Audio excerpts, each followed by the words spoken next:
Hello everybody and welcome to highlights of the RB10 Chinese Grand Prix, round 3 of the RB10 Race League Championship, as we look at some highlights from my qualifying session, the last part of the lap anyway, as I come out of the last corner to cross the line and set a 1:35.351. That's probably the best I could do under the circumstances.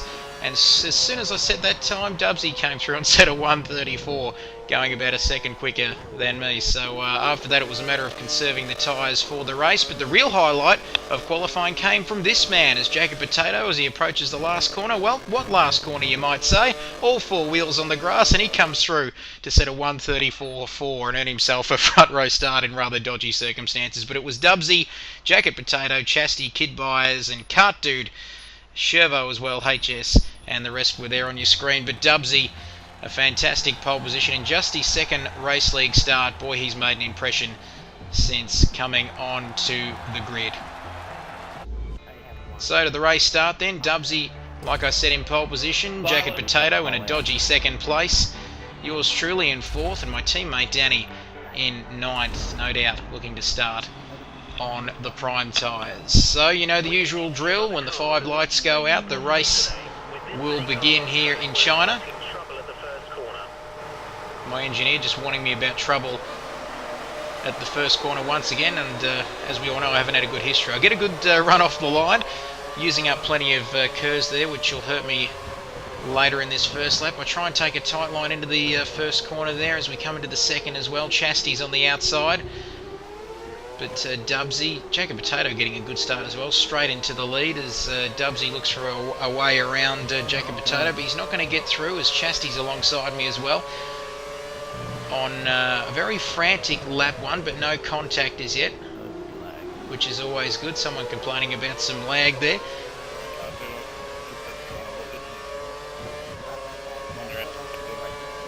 And the field's starting to get spread out quite early as well, which was kind of strange usually for the first lap. But you can see Dubsy with plenty of pace as Chastity has another cheeky little look. I can see him there in my rear view mirrors. Yep, I can't at the moment.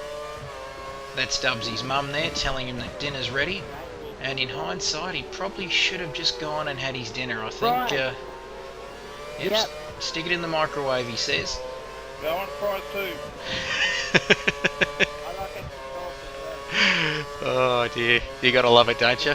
You're trying to concentrate, you've been practicing all week, and they're talking about dinner. But anyway, as we push on through lap 1, down the back straight, look at that, 320 kilometres per hour. I don't think I was getting that much top end speed. Jacob Potato and Dubsy getting very friendly, but Dubsy is through, and just have a look at the pace he's got on the outside there. No, and Jacket Potato, I think he's gone straight into the pit lane there on lap 1, so those option tyres must have been very worn indeed. As Dubsy with a 1 second lead after lap 1. Chastity just having a little bit of a look on the inside. He's not going to get through there as we come into turns 2 and 3. My tyres in pretty good condition so far, considering that the kind of start I got. Speaking about how good my tyres are, we're only on lap 4 and here I am in the pits for the first time.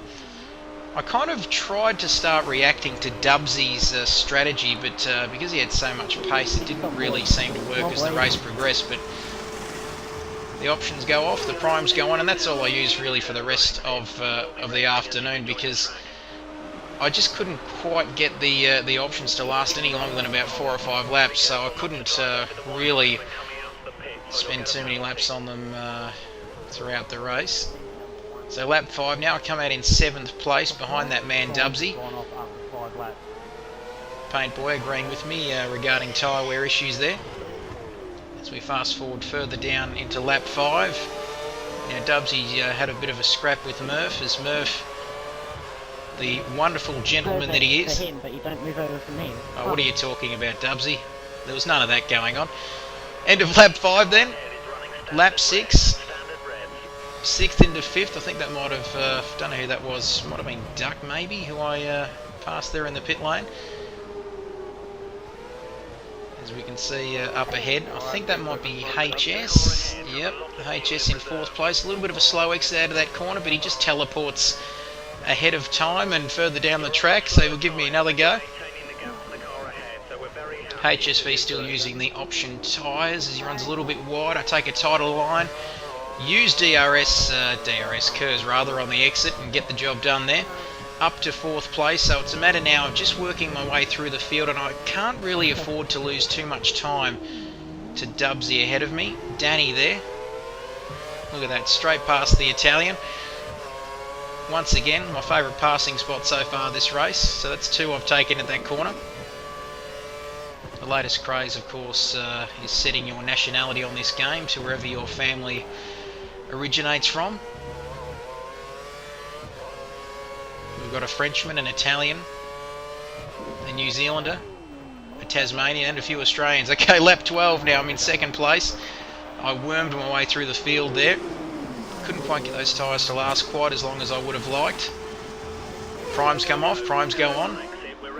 3.2 seconds, that Lotus pit crew continuing their good work so far this year. Out of the pits then, lap 13. Almost half distance. Now we're at half distance. As it looked like I got some DRS down the straight there as I almost run into Shervy. And I pretty much almost outbraked myself there, and I think Shervy was on the inside, opting out of a move down that before that final corner as I smacked the bollard. Up to 2nd place. That gap now, almost 4 seconds as I come into the pits again, lap 21 for my final stop for prime tyres. And at this stage, Chastity in 3rd and Chervo in 4th behind me. It wasn't really so much about keeping in front of them. I mean, that wasn't the issue. I was about 20 seconds ahead of Chastity at this stage, and Dubsy was actually getting a fair way ahead of me as well. So at this point in time, I'm considering maybe just consolidating my position, trying to conserve the tyres. Thank you, race engineer, with his enlightening comments. So nothing pretty much happened as now we're on the last lap of the race, but it was really just a matter of consolidating 2nd position as Dubsy comes across the line to win his second race in Race League, folks, of course, and he's managed to take victory. It was my 40th race and I still haven't tasted victory, so fantastic for him. So I crossed the line, 2nd place, 3rd last week, 2nd this week. You've got to be happy with that as we take a look at the final results. Jacket Potato on the podium yet again. Fantastic record for him. Chastity, the first time he hasn't been on the podium all year, but it was all about this man, Dubsy, in just his 2nd Race League start, tasting victory for the first time. Fantastic result for him, and well done. Don't forget to tune in next week for the RB10 Bahrain Grand Prix from the Bahrain International Circuit. That's next Thursday night. We'll see you then.